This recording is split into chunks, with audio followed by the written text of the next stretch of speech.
Hey, what up, what up, what up, fam? What up? Thank you for spending some of your Friday night with me. Hopefully, I will make it worth your while. Of course, my name is Sean Hill, and I am your book club coach, the 8 Hours Book Club coach. And I am excited to share with you what I have for you tonight. Please do me a favor. As you log on, please say hello. Get in the comments, give me those thumbs up, so hearts, all that good stuff. But even more important than that, please, please, please share the show because I want as many people to hear this as possible tonight because this is going to be really, really important. I really, really have something that I think we got to discuss. Just no other way of saying it. We have to start talking about these tokens versus tangibles. And I know you may think you already know what a token is, but I'm going to show you something a little bit different tonight. So please, please, please share the show. And we're about to get started. So give me one moment here. All right.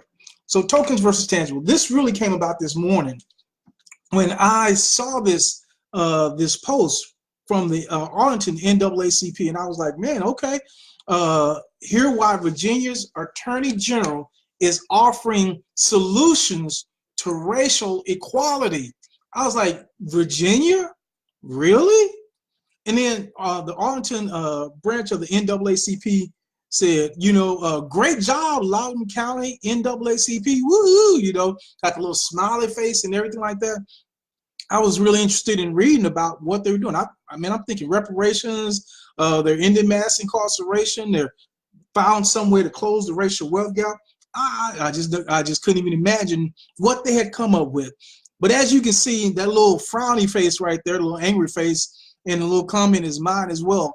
I wasn't too happy with what I saw. So when I actually read the story and didn't just look at the headline, when I actually read the story, this is what I found. It says, earlier this year, Virginia Attorney General Mark Herring admitted that he wore blackface to a college party in 1980. Herring then vowed he would be a part of positive change and said he'd dig into solutions to critical problems. Okay, now we're getting somewhere. All right, this sounds good. Like the lack of judicial diversity, offensive highway names, and how to quickly remove Confederate monuments. Now, fam, I don't know what to tell you. I don't know how to say this, but that's not going to close the racial wealth gap. That's a token. That's tokenism. And yet, these gatekeeper, Arlington, I guess it's Arlington NAACP too, because they were celebrating this like it was like they were freeing the slaves. These gatekeepers thought that this was something to celebrate. Let me read this again, just in case you missed this. Judicial diversity, offensive highway names, and how to quickly remove Confederate monuments. Let that sink in for a minute. And when I read further down to the articles, it was like, of the whatever number of judges, so many of them are this, and so we're going to give a few more jobs to some more minorities or black people, in this case, people of color. And so that's just tokenism, family. And so what I want to share with you, what I want to talk to you about tonight is how do we recognize this stuff? How do we recognize this so that we're not celebrating this nonsense, this non-value to our community? So when you ever see headlines like, oh, she's the first this, that's nice. But that's not progress. That's not a tangible. We all, the community cannot benefit from that one person getting a job. Woo-wee, that's good for her, but not for the community. Or there was recently a headline. I said, oh, for the first time, we have 3 women in, black women that won the major beauty pageants, Miss Teen, Miss USA, and Miss America. So that was supposed to be some type of, token. That's all it is a token. Congratulations to the ladies, not taking anything away from them, but that's no sign of progress, fam. It just is what it is.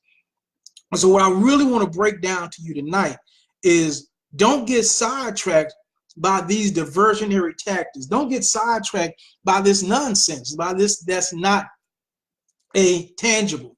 So let's look at this a little bit further. I told you I'm bringing receipts tonight, fam. And so here's what we're looking at. Here's what we're looking at. And this is from Black Demographics. And I appreciate what they did and what they put together. And so this shows from 1936, Black Party affiliation through 2016, the most recent election. And the top part, what you're going to see is how they affiliated themselves or identified themselves. And at the bottom part, what you're going to see is how they actually voted. So as the top part, what we're seeing is year over year, we have since I'd say 2004, a greater percentage of Black people recognizing themselves or affiliating themselves as independents. But when it comes time to vote, when it comes time to actually vote, they go back to the Democratic Party. So even though they may recognize that they're independent, or they may say that they're independent, when push comes to shove, they go back and they go along party lines. And what I'm saying is, just so that you'll understand what we're talking about here, when you have a party that does not have tangibles on the table, this is why. This is exactly the reason. Because they understand that I don't care how you identify yourself or what you call yourself, when it comes time to vote, you're going to vote Democratic. And so there's really no reason for me to put out quality candidates. There's really no reason for me to put forth any tangibles, because when push comes to shove, you will vote Democratic or Democrat. Now, I'm not telling you you should or shouldn't. That's not the point. But I'm going to go to another slide in a minute to show you what is the result of following this pattern year after year and time after time. 88% voted in 2016 as Democrat. Well, why didn't Democrats win the election? Because this is just showing a percentage. The actual number of voters decreased. So a lot of people saw Hillary and they just stayed home. They're like, look, she hadn't put out anything for us. She hadn't really spoken to us. So forget that. I'm just going to stay home. And they did that, and that's what they did. And so what I find confounding and confusing and to some degree amusing is, instead of blaming the Democratic Party for not putting forth a quality candidate that could win, or not putting forth a quality agenda that spoke to Black needs of tangibles, there are people that want to blame Black people for staying home because they didn't want to vote for what they put out. When you can see year over year, that's exactly what they've been doing. So can you blame people for year over year voting at this level and saying, you know what, we're not getting anything from this. We're not getting anything but a good feeling. So let me move on. I told you I was going to bring the receipts. So 56 years of support. The bill is overdue. It's time for some tangibles. The bill is overdue. And what I want to show you is from 1964 to 2020. Of course, it's not here yet, but that's the projection. So 64, to 2020, that would be 56 years if projections hold true, as they probably will. In that period of time, we've averaged 88% of the time voting for Democrats, for a Democratic person. Now, what this also will show you is that even though we voted at that high level, Democrats didn't always win. Look at Nixon, 68, 72, 8 years, back to back. He didn't feel his full term, but back to back, we voted 85%, 87% Democratic. Nixon still won. And I just listed the Republican presidents to show you that even when we vote, sometimes it makes a difference, but sometimes the person's still gonna win and we survive. Guess what? We're gonna be okay. So I'm not telling you to vote Republican. I'm not. What I'm saying is, you can't scare me with 4 more years of Trump. That does not scare me, because when I look at this chart from 80 to 92, from 80 to 92, we had 12 years of Republicans, 8 years of Reagan, 8 years of Reaganomics, and the devastation it wrought on the black community. So you can't scare me with Trump. Yeah, Trump does some wild things, and he does what he does. But we've been through 12 years of that insane and madness. So that 4 more years of Trump does not scare me unless you can deliver some tangibles. You got to bring them tangibles. And so here's also what I want to show you. You see this chart to the right? That is, you see that steep line that goes up right around right around 1990, when it takes that steep incline. Yeah. What happened in about 94? That steep rise. Well, that was the Joe Biden crime bill. See, yeah, crime had always been a problem, and incarceration had always been a problem. The red line is black, the blue line is white. We'd always been incarcerated at higher levels than whites. That was nothing new. But even as whites took that little, uptick, well, look at that black number. Isn't that amazing? Isn't that amazing how that just went up like that? And then, of course, it drops down towards the end as we get into, 2010 and beyond. Of course, Obama comes into office then. So we see this decline. But what I'm telling you is, up until then, that's Joe Biden. That's Uncle Joe. 56 years, fam. And what do we have to show for it? The bill is overdue. There is no more, we're going to just continue to kick this can down the road. There is no more, we're just going to get you up next week. We're going to get you on this next election. You just take one for the team. We've been taking one for the team for 56 years. There is no more taking any for the team. The bill is overdue. We need some tangibles in this election, and that's what I'm pulling for. But what I also want to show you is to show you kind of what we're up against. And I'll come back to that later as I get to the end. But let me go to this one. 56 years, and let's see what the condition is of the black community. 56 years of Republican and Democratic presidents. Half of Wisconsin's black neighborhoods are in jail. Let's just go back here. You see that diagram? Half of Wisconsin's black neighborhoods are jails. So this is very profitable business. That's the outcome of that. Do you understand where our communities are? Our communities are not healthy. They are communities in collapse. We don't have another 8 years, 4 years to try to get this thing right, to try to just take one for the team. Because we're dying, we're being killed off. Our communities, our resources are being siphoned off.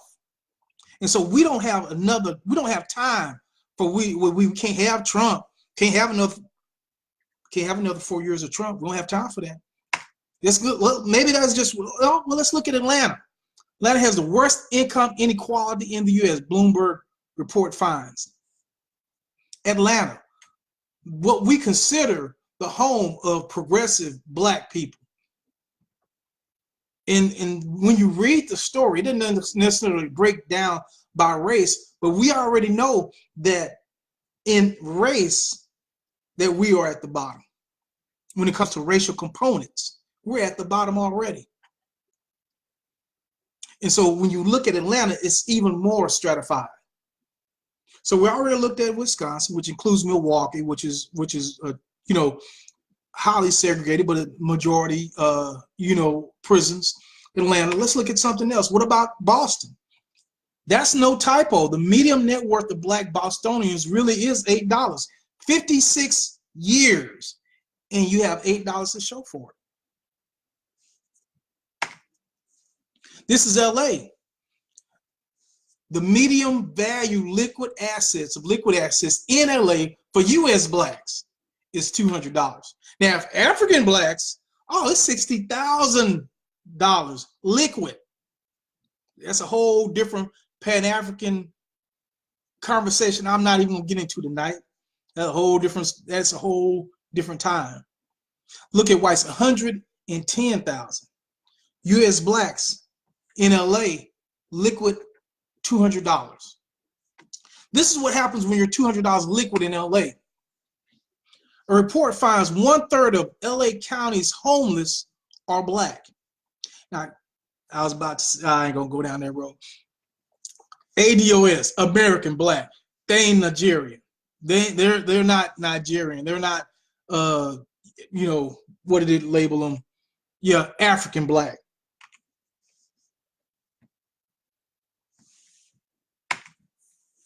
What about Chicago? Nearly half of young black men in Chicago are out of work or out of school, the report says.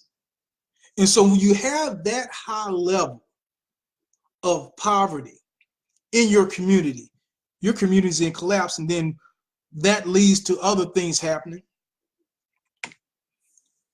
A lot of violence.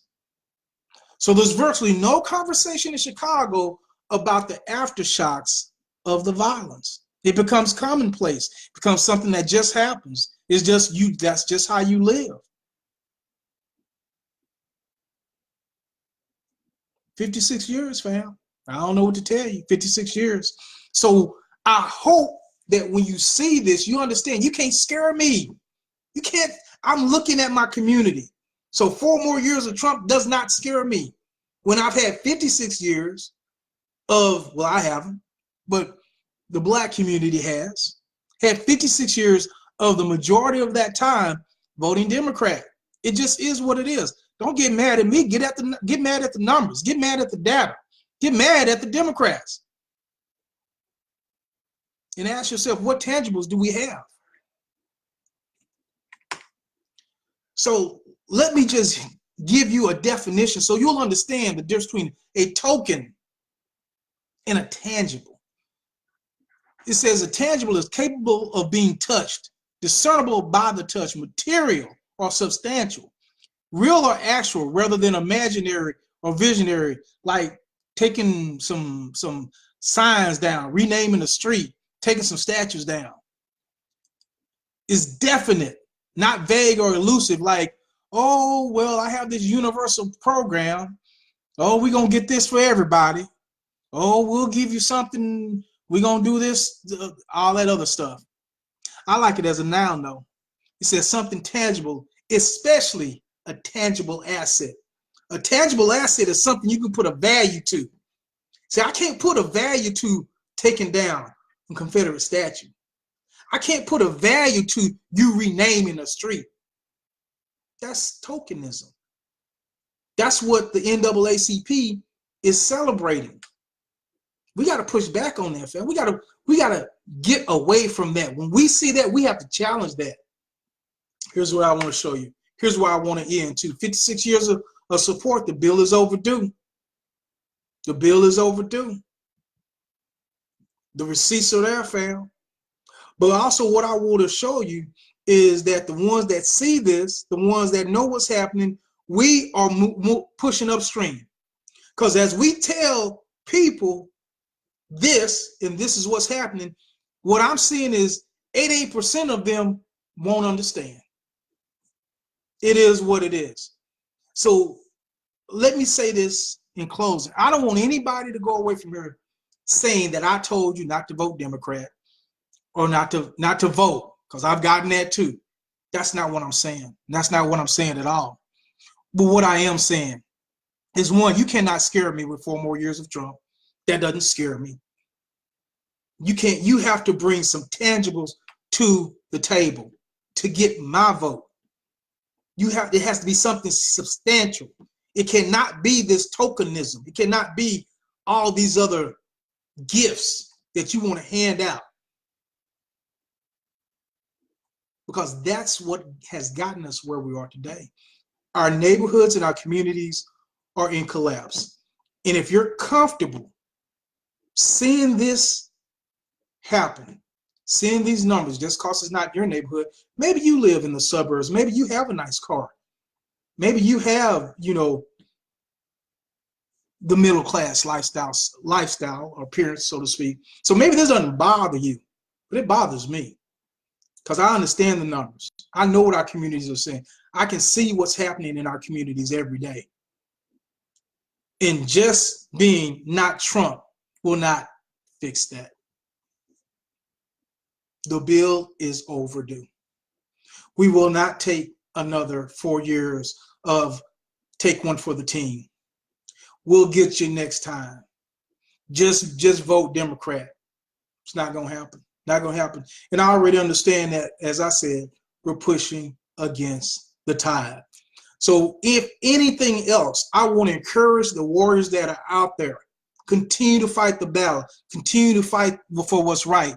Because as you saw by those numbers, more and more people are being independent and saying, look, I'm not a Democrat. I'm not a Republican. I'm independent. And my hope is that either the Democratic Party puts something on the table that's of tangibles, or we say, you know what, you're going to have people chose to do that. In 2016, African-American voting was off about 4%. 4%. Said, nah, this is just not going to get it. I don't care. I just don't care. And that's where a lot of people are. So anyway, fam, I just want to kind of share that with you tonight. If that was some value to you, thumbs up, hearts, share this video. I'll be in the comments afterwards to kind of chop it up with you a little bit. But I did want to show you the difference between what's some tangibles and what is some tokens. And so we ain't taking any more tokens. We're not. The day for taking tokens over. So if you'll also do me this favor, go to hr40petition.com, sign the petition for reparations, and so that we can show the politicians that we're serious about this, that this is a serious movement, and we will not be denied. Bam. Have a wonderful Friday. Antonio Moore on Tone Talks on YouTube is coming on in about an hour.